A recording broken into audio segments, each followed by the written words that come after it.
Welcome back to another segment of Book Club Wednesdays with the boys.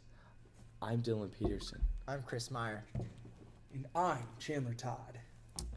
This week I read Dear John by Nicholas Sparks.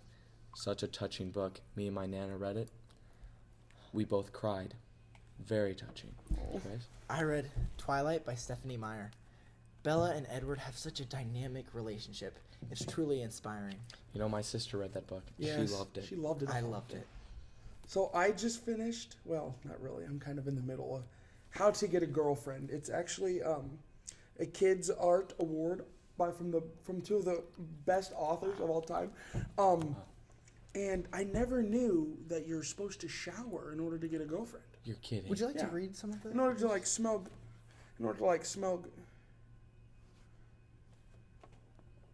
Guys, it's not time for book club. It's high school game day time. Oh my god. Oh my goodness, you're right. Get out of here.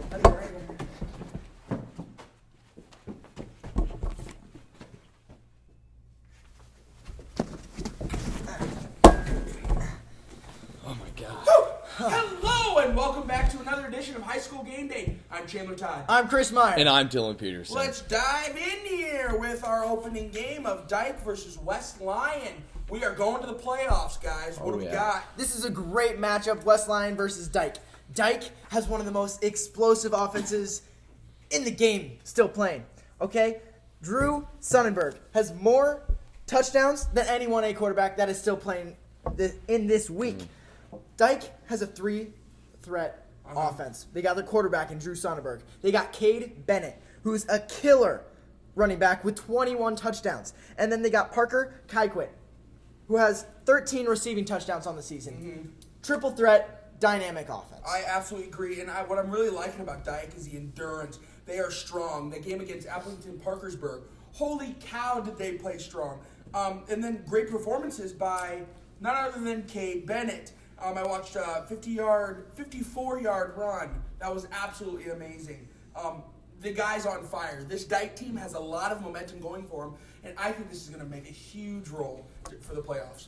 Now, I'd almost go as far to say that they could be one of the best offenses in the district. Oh, I agree. But in competition with, obviously, West Sioux, who we'll get to later, looking at, their rushing yards, okay, hands down the best. And compared to West Lyon, I think their offense is going to turn the tide of the entire game. I mean, defense is overall the same, but Dyke's offense just is completely and utterly superior than that of West Lyon. Their offensive line, especially against what was the game? Against South Hamilton. Oh, my God. The blocks were amazing. The offensive line made a huge role in that game, and I bet they're going to do it again. It's a huge momentous occasion when I see the offensive line constantly making the holes for the offense to play. That's what I love about football. Absolutely. Chandler, if you walked up to me and you said, West Lyon's winning this game, I'd look you square in the eyes. I go, Chandler, why are you always lying? West Lyon. I'm picking Dyke to win this one. I'm going to have to agree with you. West Lyon's got a lot. That Jalen Gramstad, he's got a 30-yard run. He's got an interception. He's got 68-yard touchdown run, 38-yard touchdown run, and that was all in that one Osage game. The kid's fire, but I just don't think it's going to be enough against Dyke. I'm going with Dyke. Now, going off with the two of you, I'm going to have to go with Dyke on this one. Because like we said, their offense is absolutely superior and superb. I mean, looking at Cade Bennett with, as you said, 1,500 rushing yards, and then looking at Parker and Dane Fuller, I mean, receiving yards 853 and 358. I mean, there's just overall offense is amazing. I agree. And that's why I picked Dyke. Insane numbers. And that brings us to our second matchup of the week. Shoot. Regina Catholic versus West Branch. Dylan, what do you got for us? All right, so Regina's quarterback, Ashton Cook, relatively good quarterback with a 56% completion rating and 2,149 yards. I mean, that's a massive number. And then looking at receiving, I mean, their entire offense is almost receiving. And with Alec Wick and Josh Judgnick. Love that kid. I love that kid. With Alec Wick having 1,128 receiving yards, I mean, their entire offense is surrounded by receiving.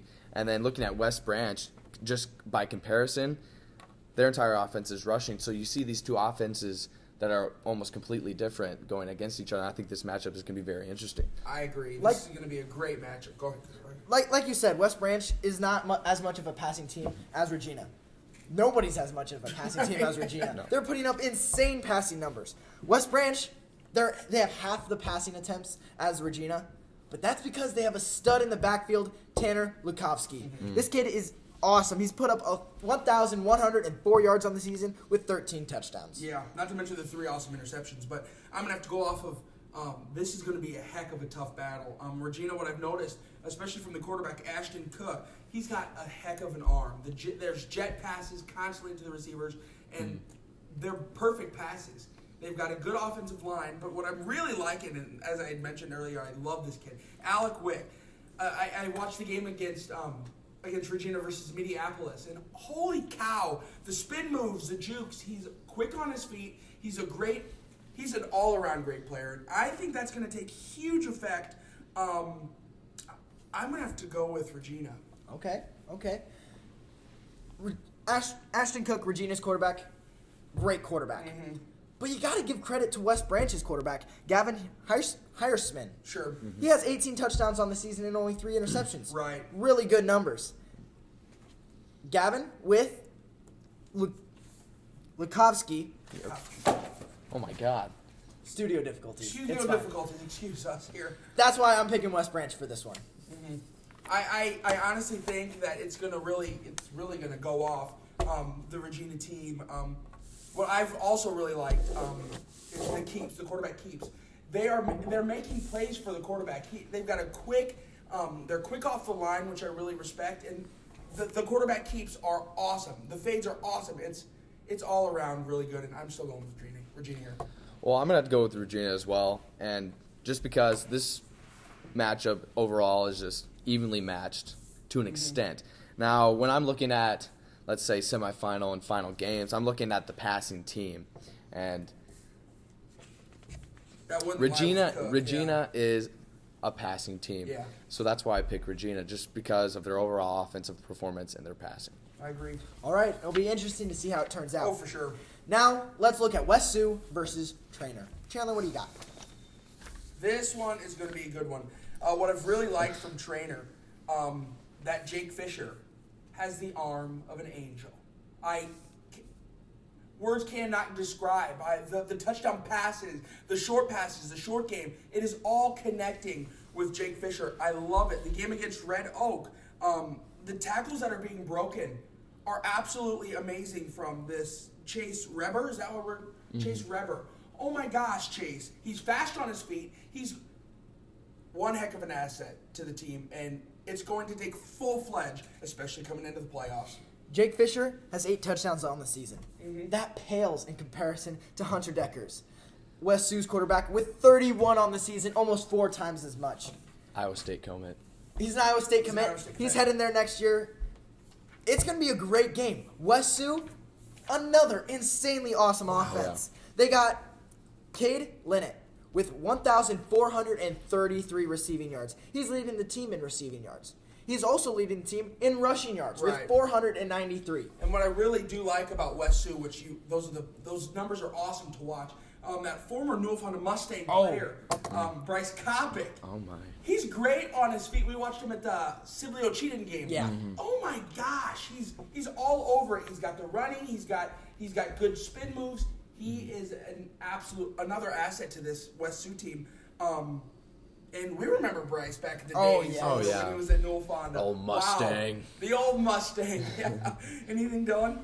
Now, I'm going to have to go with West Sioux on this one as well. Just overall offense. I mean, Hunter Decker, absolute animal. And then, obviously, Cade Linnett and Bryce Kopic. Just overall offensive performance is just going to outplay Trainer. So, yeah, I'm going to have to go with West Sioux just because their offense is just exceptional. I'm gonna go with Trainer here. That defensive end.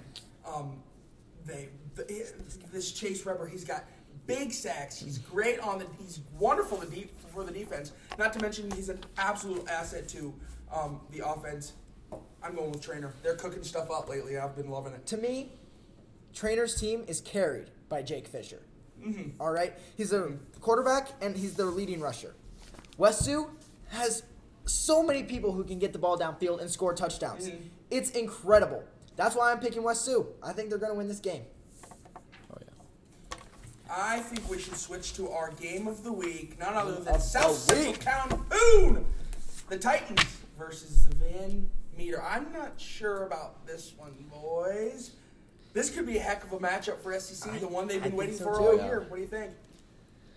Looking at maybe SEC's attitude toward their football program and overall performance, I mean, I think they're in for a big surprise and have quite a big, how can I say this? They have some competition ahead of them. Let's just say that. They've been needing all season. I think.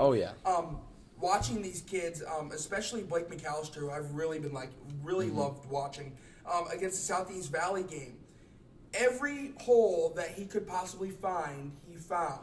He was tough on D, and he's a great ball carrier. I mean, the kid's got momentum on the court. On the court, he's got great momentum on the field, and I love watching him. But Van Meter, this is the matchup they've been waiting for. SEC's got a great fan base, which I've really enjoyed watching over time, but Van Meter, I don't see things that are going wrong with this team after we've been watching them. Strong defense, especially against Woodward Granger. That game was amazing. The defense did nothing but helped power through the entire game. That was one of the big assets of the game. And they're quick off the line, especially versus Clarinda, and I loved that. It made a huge impact, especially in the second half. Chris? I think Van Meter's going to win this game because Anthony Potoff. 100 pass attempts on the season, 70 completions, 70% completion rate. Right. He's thrown 14 touchdowns, and my favorite number, 0 interceptions. He's thrown for 1,211 yards. He's great. He's got a 217.9 QBR. Great quarterback with a good running back in the backfield, Ian Abraham. 14 touchdowns on the season, 822 yards. Van Meter's a heck of a team. Absolutely. 4 receivers with 10 or more receptions. I think it's going to be a lot for SEC to handle, and I don't think SEC can handle it. I'm going to have to agree. SEC's a great team, well-rounded. They got that winning mentality. I just don't think it'll be enough. It's going to be one heck of a battle. This Logan Schleisman that we've been watching, he is an animal. We watched him, what was it, a week ago, 2 weeks against Pocahontas area. And wow, if not only did it not take Thomas Malone, but Luke Crosgrove, they both couldn't stop him. They had the third person from Pocahontas area come in and get him off of a quick and easy 5-yard run.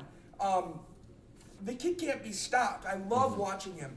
But Van Meter, what I've really been liking to love watching is Parker Fryer. 67 tackles, total tackles so far.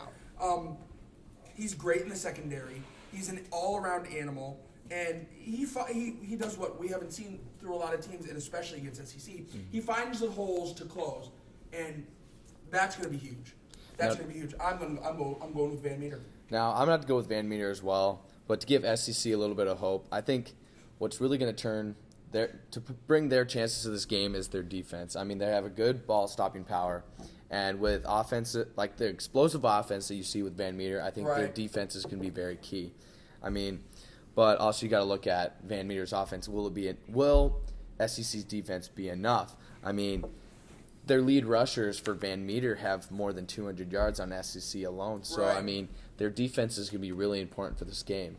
But overall, I think Van Meter's going to take this one. I agree, and it's going to be awesome, but we'll be sticking around for the playoffs. So thank you all for watching. This has been another edition of High School Game Day. I'm Chandler Todd. I'm Chris Meyer. And I'm Dylan Peterson.